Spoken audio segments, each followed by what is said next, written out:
All right, Celtics fans, we are back with another episode of Boston Celtics Game Day Recap. I'm your host, Guy DiPlacido, and the Celtics come out with a huge 111-104 win over the Miami Heat. It is a beautiful time for all Celtics fans out here.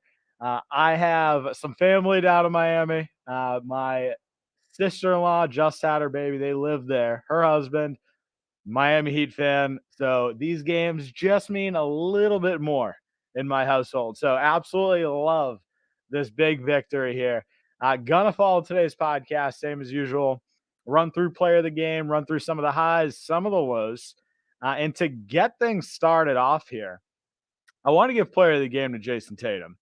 And the only reason that, it went Jason Tatum and not Jaylen Brown is strictly foul trouble. The amount of time that Jason Tatum was able to play. Jason Tatum, total stat line tonight, 29 points, 5 rebounds, 4 assists, a steal, 2 blocks. But he was super efficient. Got to the line 7 of 7 times. And this was another game that he was just super aggressive. We talked about it last podcast, game 1 against Philly. Really, his entire demeanor changed. The way he was playing changed. He still, again, took 7 3-pointers tonight, but out of 22 shots, it's a pretty good number. 3 balls still not really falling from him. 2 of 7 tonight in that department. But if you look at the rest of his game, he is super efficient getting to the rim. And this is exactly the Jason Tatum that we've been calling for. It's the exact Jason Tatum that we've all been clamoring, chomping at the bit to see. And this is the Jason Tatum that we're finally getting to see. And you absolutely love to see it as Celtics fans, because when he is super aggressive, getting to the rim, getting to the free throw line these 7 times, it is really hard to shut Jason Tatum down. And he had a couple moments today where he challenged Bam at the rim. And I know all of us Celtics fans out there remember when Bam Adebayo blocked Jason Tatum in the playoffs. That shot everyone down. Took all Celtics fans down a notch. And it scared people, right? Jason Tatum's having none of it. He is bodying people now.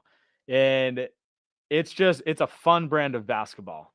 I'm not a huge fan of the step back threes. I've said it a million times. I don't like that part of his game. Is he good at it? Absolutely. But he is a significantly better basketball player when he is driving to the rim. So he did that a lot tonight. Jaylen Brown was another guy that was super efficient. Got in some foul trouble. Didn't really play much of the last 5 minutes there. End of the night, 28 points, 4 rebounds, 3 assists, which he had at halftime, actually. 2 steals, 2 blocks, and just a super efficient 12 of 18 from the field. 2 of 3 from 3, 2 of 2 from the free throw line. So when you talk about a guy that is going out there and absolutely giving it his all, I want to say he shot 56, 57% game 1 against Philly. 12 of 18 is 66%. So you want to talk about a guy averaging over 30 points, right? Because 35 and then 28, right? Over 30 points he's averaging, and he's shooting around 60%. This is unheard of numbers, right? So Jaylen Brown continues to just be super impressive. This preseason, he looked great. He was one of the only starters that played in game 3 because he wanted to keep his rhythm. The rhythm has been kept because he is going out and showing up at every point in the game. And it is beautiful to see. We did see some other solid performances tonight. Wasn't just the 2 J's. I think we saw a really solid outing again from Grant Williams. I thought he was probably the next most impressive. And I'm going to continue to say it. It's frustrating that we didn't sign him to a contract extension. I don't think it's a surprise. I said this last podcast too. I'm not surprised that he didn't. I think he knows his value across the league. and it's probably going to be in that 15 million range. I don't think Brad wanted to do that right away. He wants to see what's out there. But Grant Williams, 10 points, 7 rebounds, 2 assists, 4 of 6 from the field, 2 of 4 from 3. Loving the corner office again. The guy continues to be super impressive. He was 5 of 5 in game 1 against Philly, 4 of 6 tonight. Obviously not averaging 30 points a game like Jaylen Brown, but he's putting up good numbers. Like, this is what you want from Grant Williams. Like, he's your specialist. He's going to go in and be a 3-and-D guy. Like, there were a couple plays tonight where, he's matched up against Kyle Lowry. That's a tough matchup. Kyle Lowry is quick, despite being kind of a short, little chunky dude. Because honestly, he kind of is that at this point. Like, he's put on some weight, but he's still quick. He's getting to the rim. He's doing what he needs to do. And Grant Williams is staying in front of him.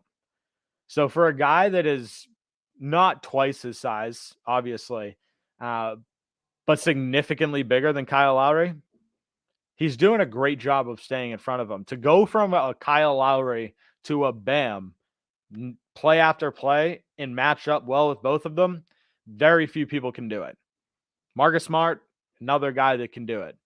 But again, he was also the Defensive Player of the Year. So it makes sense that he can do it. Grant Williams is doing a great job defensively of staying in front of guys. The other guy, honestly, I think that stepped up a ton tonight was Noah Vonleh. Little less minutes today than he got against Philly, but still played 15 minutes. And I thought he was very aggressive on the boards, but he was also very aggressive just in general. Defensively, he looked better. I said this after last podcast. He looked kind of out of it. He looked lost at points. And I said it about Blake Griffin too in the game against Philly. He looked lost at times. Tonight, he didn't look as lost. I thought within the defensive scheme, he played pretty well. End of the night, 4 points, 5 rebounds, 3 of which were offensive. So this guy is just battling at all points. And you absolutely love to see it. Marcus Smart, solid game. 4 of 9. I think he took there were definitely a good amount of shots that I was not impressed with. He was 0 of 4 from 3. There was one, I was watching the game with my brother today too. And there was a point where, we're up by 6 points late in the game. Marcus Smart takes a 3 with 20 seconds left on the shot clock. Don't really need to do that. Seems like kind of a wasted possession. Especially, again, that early in the shot clock. You're not taking any time off. What are we doing? Right? But for, the overall game, Marcus Smart was solid. Al Horford was solid. I think Al Horford probably played a little too many minutes. Again, our last game was Tuesday, so he had 2 days rest. And I mentioned that in the last podcast. It's nice to have a long rest, especially with, the Celtics having a back-to-back. I'm not sure if we're going to see a lot of Al Horford tomorrow night. I wouldn't really expect much of it. We might see a lot of Vonleh. We'll see some Blake Griffin. I wouldn't be surprised if Luke Cornett gets a showing here. We'll see what Joe Mazzulla does with Al Horford. Again, Celtics play tomorrow night. So your guess is as good as mine on that. I would not be shocked if Mazzulla decided to sit Al on the second night of the back-to-back and just give Noah Vonleh, Grant, honestly, just go small a little bit more. Magic, not a super big team, so it's a team that you can get away with going small on. So it's an opportunity. Another guy that I was super impressed with tonight was Derek White, and this is obviously it's not the same performance that we saw through most of the preseason. I thought Derek White was phenomenal during the preseason. Obviously, didn't put up a ton of numbers on the stat sheet in game 1 against Philly, but overall played a really solid game. Derek White tonight had some spurts of just pure brilliance, offensively and defensively. I thought defensively he was fantastic the entire game, but he ended the night 10 points, 7 rebounds and assists on 2 of 4 from 3, 4 of 4 from the free throw line. So was aggressive getting to the rim. And overall, like, his shot looks better. We saw it in the preseason. We saw the threes falling at a higher clip. It continued tonight. Love to see that from him, because this is going to be his opportunity to get more minutes. We obviously saw a good amount of Malcolm Brogdon. I think Joe Mazzulla has done a good job of, giving both of those guys minutes. And it's unfortunate we don't get to see a lot of Pritchard, but honestly, I think that's kind of for the best. As good as Pritchard is shooting, we know what he is defensively. And I said it a bunch last year. If you're new to the podcast, you'll probably hear it more this year too, as long as he actually gets playing time. Peyton Pritchard is not a great defender, but for his size, he's a solid defender. Like, he still stays in front of guys. He still looks solid. So it's not a great showing by any means. I would rather have a Derek White or a Malcolm Brogdon out there. It's the way it is. And that's the way that Joe Mazzulla seems to be playing. Malcolm Brogdon, while he really struggled from the field, and we'll talk about that in the second half, had a pretty solid game overall. Again, he was 2 of 9 from the field. So again, really struggled shooting, but was moving the ball well, was fighting, clawing for rebounds, had 3 offensive rebounds. So it was giving the Celtics extra opportunities, which is super important. All right. So overall, I thought he played pretty well too. This is a game where there's really not a ton of negatives to take from it. Sam Hauser even stepped in, got 13 minutes, so played a decent amount, more than, I would have expected from Sam Hauser, but came in 2 of 3 from 3, 6 points. Took a charge, played solid, right? Really all you can ask for. So overall, it's a fun game. We didn't take a ton of threes today, which I like, but we shot it well. 42%, 14 of 33 from 3. So you like to see that. 15 of 15 from the free throw line. Love that as well. How many times do we complain about, turnovers and missed free throws last playoffs? A lot, right? This year, we haven't seen a bunch of it, which is great. This game wasn't perfect. There were a lot of really, really good moments throughout this game. There was a time midway through the third, the Celtics found themselves down 71-69. 71-69 midway through the third. Celtics went on a massive run and ended up finishing that third quarter 89-77.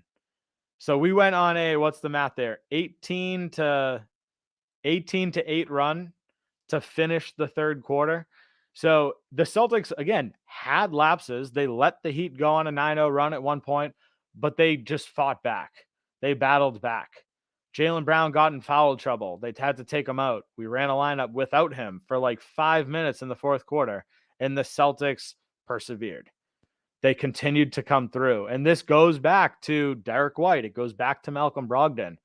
Stat sheet, especially for Malcolm Brogdon, it's not there, right? Malcolm Brogdon did not have a lights out game, but he's fighting for extra possessions. He's moving the ball, and he's making the right plays. And then you've got guys like Jason Tatum that step up, right? So this is a really good brand of basketball this Celtics team is playing. I do want to talk about some of the negatives. I'll keep that section short. But before we dive into the negatives, I want to take a quick break for a word from our sponsors. This podcast is brought to you by Hopewell Hemp Farms. Hopewell Hemp Farms is your only source for the highest quality American-grown hemp products. If you're like me and love to be active, whether that's playing in an adult softball or basketball league, or your level of activity is limited to yard work, one thing is for certain. As you get older, joints start to hurt. Well, I turn to Hopewell Hemp Farms Body Butter to relax those joints and their amazing tinctures to help me fall asleep. Check them out at hopewellhempfarms.com today and stock your nightstand the only way I know how. Looking for an agent to help you buy or sell real estate? George Dimas at PD Properties is the agent for you. Sell now for a flat 3% commission on the sales price. PD Properties utilizes the most current marketing techniques and strive to put more money in your pocket. If you're looking to buy, call now and George will be with you every step of the way until you find a property you're able to call home. Serving the North Shore and beyond, call George Dimas with PD Properties today at 781-913-2290. That's 781-913-2290. NBA fans, the wait is over. Basketball is back, so tip off the season with DraftKings Sportsbook, an official sports betting partner of the NBA. New customers can make any $5 NBA moneyline bet and get $200 in free bets if your team wins. Check this out. In addition to the usual bets, everyone can boost their winnings up to 100% with DraftKings stepped-up same-game parlays. Go to the DraftKings Sportsbook app, opt in, and place a stepped-up same-game parlay today. With payouts bigger than ever, DraftKings Sportsbook is where I go to bet on the NBA. Whether it's betting on the Celtics versus Warriors, that NBA Finals rematch, DraftKings is your place to go. Download the DraftKings Sportsbook app now, use promo code TBPN, make any $5 bet this week, and get $200 in free bets if your team wins. Only at DraftKings Sportsbook with promo code TBPN. Minimum age and eligibility restrictions apply. See show notes for details. This podcast is brought to you by Hopewell Hemp Farms. Hopewell Hemp Farms, your only source for the highest quality. All right, so let's talk about some negatives here. Before I dive into that, I want to start by saying the negatives are really me in this whole stream. I'm going to be honest. This is my second time doing the live stream. I had an entire video that I made with my ads. It had some still pictures of the sponsors, and I clicked on the music and not the video. So you stared at a blank screen the entire time for that. So I apologize. Working out the kinks here. It's all new. But let's get back to the game here. I promise I'll get better as we progress with this. But as far as the Celtics are concerned, like I said, not a ton of negatives to take. I think the Celtics battled through most of this game. However, the assist numbers weren't quite there, and we still had a pretty high turnover game. So you look at the turnovers: Jason Tatum 2, Horford 3, Marcus Smart 5, Derek White 1, Jaylen Brown 3, Vonleh 2, Brogdon 2, Grant 1. Sam Hauser was the only person that played that did not turn the ball over. Now, he didn't touch the ball very often, so it's kind of hard to turn the ball over when you're doing that. But this entire team kind of struggled today, turning the ball over. Jaylen Brown, I'm kind of surprised that he only had 3, because I feel like there were a couple of plays where, he kind of pulled a rabbit out of a hat. Like, he looked lost at times and pulled it together and ended up finishing an incredible basket. So you got to give credit where credit is due. Like, Jaylen Brown worked through a lot of potential turnovers, but overall he looked good, right? Marcus Smart struggled hard turning the ball over. However, there were also a couple moments of pure brilliance. Like, probably my favorite play of the entire game. Marcus Smart drives into the lane. Jason Tatum, backdoor cut. Marcus Smart jumps, bounce pass right to Jason Tatum. Beautiful. Absolutely beautiful, right? So these are the types of plays that this team is capable of doing. But I feel like they sort of get lost at times trying to execute. And it's a struggle that we saw last year. I think they have certainly looked more mature and under control this year, but they're still working out some kinks, right? It's not perfect. Malcolm Brogdon, I mean, it's hard to talk about negatives and not talk about his shooting. 2 of 9, 1 of 3 from 3. It's not great, right? Like, obviously, we know what Malcolm Brogdon's capable of. He showed it in the preseason. We've seen it, in years past. We saw it, last game against Philly.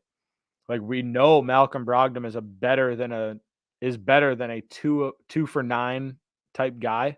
But this is the game that we got today. The one thing that I'm like super impressed with this team though is the fact that we can have these types of performances against good teams and still put together a win, right? Like 19 turnovers and having a guy like Malcolm Brogdon really be ice cold from, the field is impressive. Like it's impressive to come out of that with a 7-point win. Like we've now faced Philly, we've now faced Miami. If you go back and look at the, NBA projections, those are 2 of the top 5 teams in the Eastern Conference, which is stacked, by the way. Right? Like you're looking, it's Celtics, Bucks, Philly is probably up at that third tier, right around there. And then you've got Miami, you've got Brooklyn. Like there are a lot of really, really strong teams. Brooklyn's kind of a dumpster fire. At least I'm praying that that continues to be the case. But right now they look horrible, and I love to see it.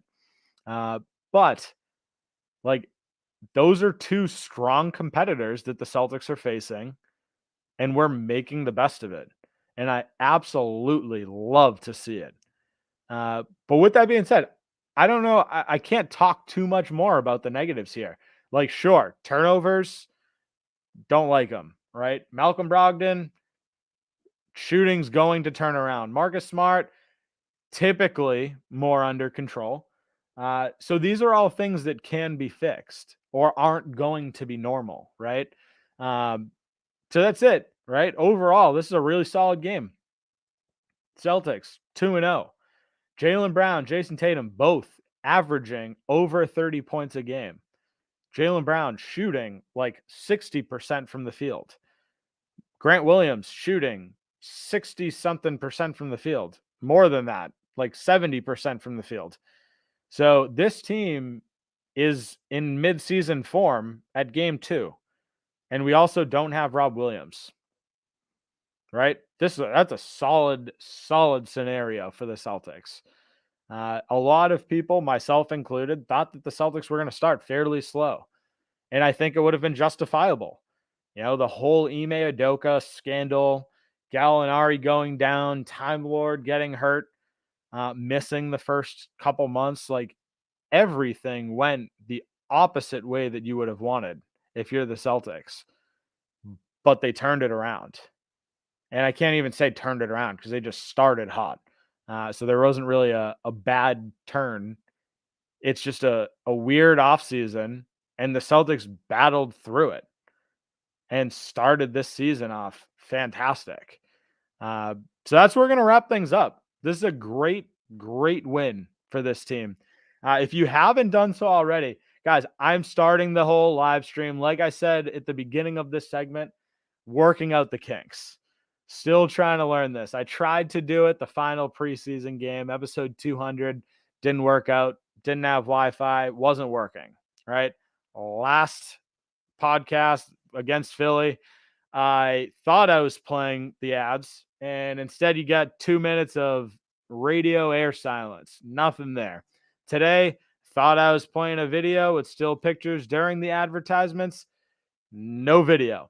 So maybe next game, I put all of the pieces together and you get a great stream. The people that are on the podcast have no idea what I'm talking about because the podcasts have continued to come out normal because I edit those after the fact.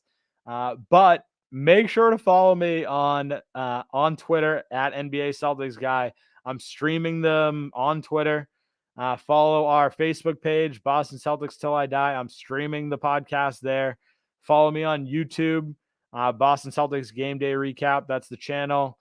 Subscribe, all of the things. Just watch it. Promise, it's going to get better. And the people that are on the podcast, 5-star written review. I appreciate all of you. Have a great night, Celtics fans. We will talk soon.